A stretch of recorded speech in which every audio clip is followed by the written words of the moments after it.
नमस्कार। योग साधना में आप सबका स्वागत है। आज हम बहुत ही महत्वपूर्ण विषय लेकर आया हूँ। स्वास्थ्य संरक्षण के 25 उपाय जो हमारे ऋषि मुनियों द्वारा वर्णित किया गया है वो आपके समक्ष है। सबसे पहले लिखा हुआ है संतुलित आहार विहार। ये सब हम लोग कोशिश करते हैं। मौसमी फलों एवं सब्जियों का अधिक सेवन, ये भी हम लोग कोशिश करते हैं, लेकिन कुछ ऐसे बिंदु हैं जिस पर हमारा ध्यान आकर्षण नहीं होता है। जैसे देखिए, हम मार्क किए हुए हैं, पेंसिल से नीचे मार्क किया हुआ है 80% क्षारीय एवं 20% अम्लीय भोजन का सेवन, क्योंकि हमारे शरीर में 80% क्षारीय पदार्थ है और 20% अम्लीय पदार्थ है। तो शरीर के अधिकांश भाग क्षारीय हैं, इसलिए हमें भोजन में भी अधिकांशतः क्षारीय सेवन करना चाहिए, जबकि हम लोग अधिकांशतः अम्लीय सेवन करते हैं। जैसे मिल्क लेते हैं, दूध पीते ही दूध का जब हम सेवन करते हैं मिल्क का, वो अंदर जा कर के वो अम्लीय बन जाता है। अधिकांशतः भोजन बाहर से क्षारीय होने के बावजूद भी भोजन करने के बाद अम्लीय हो जाता है, इसलिए अम्लीय और क्षारीय भोजन पर हमेशा ध्यान देना चाहिए। जैसे शुगर, जो वाइट शुगर है, वह शरीर के अंदर, हमारे पेट के अंदर प्रवेश करते ही क्षारीय बन जाता है। तो चलिए आगे चलते हैं। स्वच्छ एवं संतुलित मात्रा में जल का सेवन, ये भी कोशिश करते हैं। आवश्यकता अनुसार उपवास का सेवन, हम लोग उपवास करने का प्रयास करते हैं, कुछ लोग करते भी नहीं हैं, और कुछ लोग उपवास करते भी हैं तो सही रूप में नहीं करते हैं। जैसे उपवास से एक दिन पहले ही ज़्यादा भोजन कर लेना, अधिक भोजन कर लेना। उपवास के दिन पूरे दिन बादाम पट्टी और सिंघाड़े के हलवा, और नहीं हुआ तो आजकल तो प्रचलन हो गया है कि सेंधा नमक में पूरे आलू फ्राई करके भोजन कर लो, तो ये उपवास नहीं हुआ। सही तरीक़ा से उपवास करना, उपवास का सेवन, इसके लिए अलग वीडियो है, आप हमारे चैनल से देख सकते हैं। अम्लीय क्षारी का भी अलग वीडियो है, उसको भी हमारे चैनल से आप देख सकते हैं। तो आगे चलते हैं। शरीर के आंतरिक एवं बाह्य स्वच्छता, ये भी हम लोग कोशिश करते हैं, स्नान ध्यान करते हैं, लेकिन आंतरिक स्वच्छता का हम लोग ध्यान नहीं देते हैं, जो कि योग साधना में यम, नियम, आसन, प्राणायाम, प्रत्याहार, धारणा, ध्यान, समाधि, ये सब आंतरिक शुद्धि करता है। उसमें षटकर्म की व्यवस्था है। धौति, बस्ती तथा नेति, लौलिकम, त्राटकम तथा कपालभातिश्चेतानि षटकर्माणि समाचरित। तो षटकर्म के द्वारा शरीर शुद्धि किया जाता है, उसका हम लोग ध्यान नहीं देते हैं। इस विषय पर भी ध्यान देना अति आवश्यक है। षटकर्म का वीडियो अलग है, आप देख सकते हैं। अब आगे चलते हैं। 7वां बिंदु क्या है? स्वच्छ हवादार कमरे में गहरी निद्रा का लेना, लेकिन आजकल इसका अभाव हो गया है।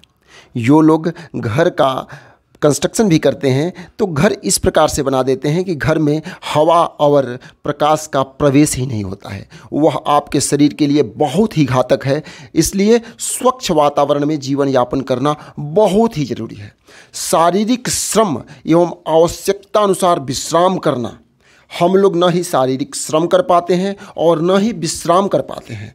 विश्राम करने भी जाते हैं तो अनेकों मानसिक समस्याएं हमें उथल पुथल किया रहता है। इन सभी बिंदुओं पर ध्यान देना बहुत ज़रूरी है, इसीलिए इसको मार्क किया हुआ है।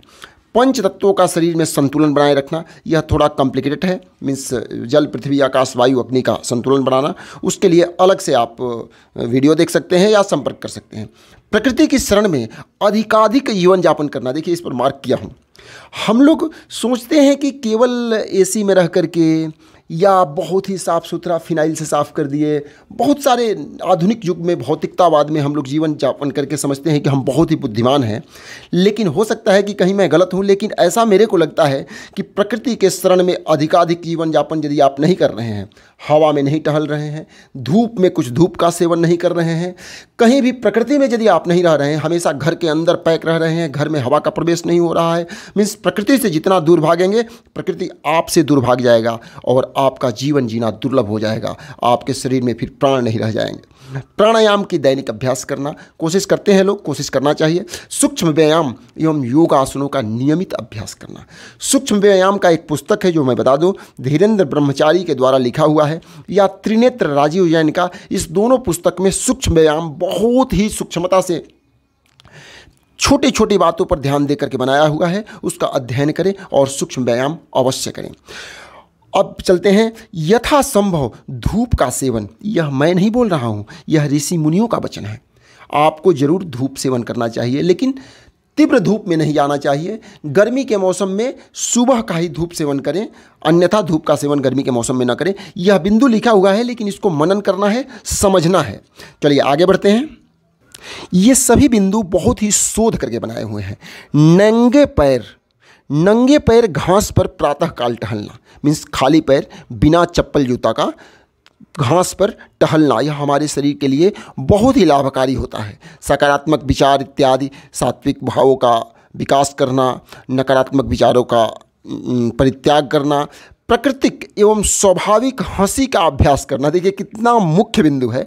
आप थोड़ा सा याद कीजिए कि कब ठहाका मार करके खुश होकर के हंसे हैं। हो सकता है आजकल हास्यासन लोग करते हैं, लेकिन वो प्राकृतिक नहीं हुआ।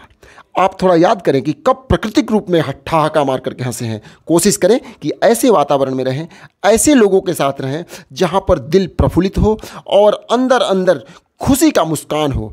तो इस प्रकार से हमारे अंदर एक खुश होने का भाव अंतरात्मा से आना चाहिए और खुश होना चाहिए, और उस भाव इतना तीव्र होना चाहिए कि हंसी आए। वह प्राकृतिक एवं स्वाभाविक हंसी कहा जाता है। मौन व्रत एवं प्रेक्षा ध्यान, यह थोड़ा मुश्किल है। प्रेक्षा ध्यान एंड ऑल, जिसमें बिल्कुल सभी भावों को त्याग करके, ठीक है, हम कठिन बिंदु पर नहीं जाएंगे। उसके लिए आप अलग से संपर्क कर सकते हैं या इसका अध्ययन कर सकते हैं। तनाव मुक्त जीवन जीना कोशिश कर सकते हैं। अपथ्य एवं विरुद्ध आहार का परित्याग करना, यह बहुत ही मुख्य बिंदु है। अपथ्य किसे कहते हैं? जो भी हमारे शरीर के लिए हानिकारक है उसे अपथ्य कहते हैं। मुख्य रूप से आयुर्वेद में जो भोजन, जैसे हम लोग स्पाइसी फूड खाते हैं या शाम को दही खा रहे हैं, कुछ कुछ चीज़ें ऐसे अपथ्य माना गया है। अपथ्य में बोला गया है कि मधु के साथ यदि आप घी का बराबर मात्रा में सेवन कर रहे हैं तो यह अपथ्य हो जाता है। इस प्रकार से बहुत सारे ऐसे अपथ्य आहार है जिसका परित्याग कर देना चाहिए। अपथ्य आहार का अलग से आपको वीडियो दे दिया जाएगा। आगे बढ़ते हैं। आगे है ऋतुचर्या का पालन करना, मीन्स ऋतु के अनुसार ही जीवन यापन करना। शरद ऋतु में आप धूप का सेवन अधिक करें, ग्रीष्म ऋतु में धूप का सेवन कम करें। ये ऋतुचर्या हो गया। ऋतु में आपको क्या भोजन करना चाहिए, किस ऋतु में कैसे आचरण करना चाहिए, इन सभी बिंदुओं पर ध्यान देना। ब्रह्मचर्य व्रत का पालन करना, मीन्स अपने इंद्रियों पर संयम रखना। यम नियम का पालन करना, इसका मतलब है कि आप अष्टांग योग का पालन करें। आगे चलते हैं। नियमित एवं व्यवस्थित दिनचर्या का पालन करना। और अंतिम है जंक फूड एवं तेज मिर्च मसालों का परित्याग करना। तो आपको ये वीडियो कैसा लगा अवश्य बताइए। नमस्कार।